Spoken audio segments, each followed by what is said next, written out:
We're gonna play a game later. Let me find it.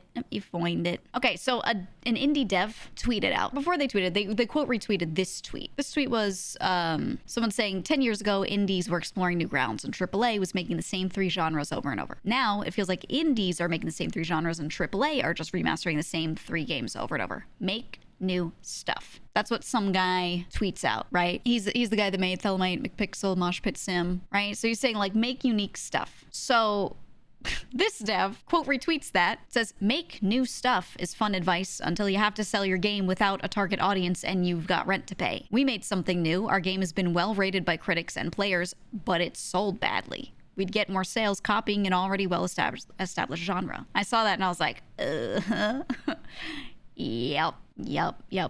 It's so incredibly true. When you make something innovative or that doesn't have an established genre audience, because indie games are, to get people to buy your indie game, you have to make another thing that people of that genre like, right? People that typically like that genre. So yeah, people play deck building roguelikes. And if you can be like, oh, it has elements of Slay the Spire, it has elements of this, elements of that, people will be like, oh, okay, well, I liked those indie games, so I trust this, I'll play this. But when you have something that you can't really point at a lot of other indie games or games in general to be like, oh yeah, it feels like this, then there's no established audience to get excited about it. And there isn't enough of a generalized audience of people that just want to play every indie game. That's not really a thing. And I know like with this stream, a lot of our time has been spent like just showcasing all sorts of different indie games, but it's really just creator communities that do that. The larger gaming community that isn't watching streams as much doesn't do that, right? So it's hard. It's fucking hard. They replied to their own tweet and just said, still, you have to make new stuff. As soon as you stop making things, the work,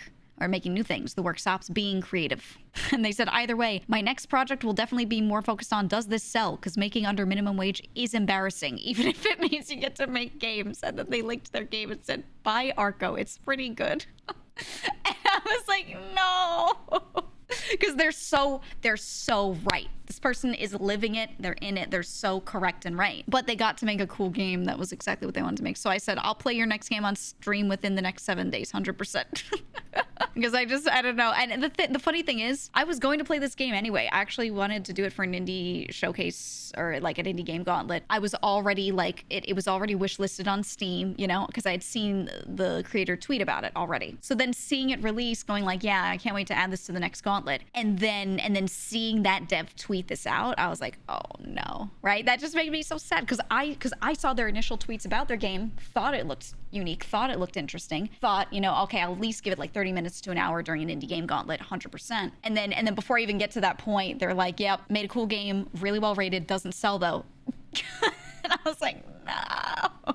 So we're gonna play it. I was gonna leave it for like next week or the week after for an indie game gauntlet, but I'm just gonna give it its own little time slot. One of the other devs on the game too said it like a little less sad. They were just like, Arco has about 150 reviews, 98% being positive. Sadly, we're struggling to make people know about the game itself being considered already as a hidden gem, which yeah, that's how it goes, man. That fucking sucks. So I'll play their game. It's what I can do, at least.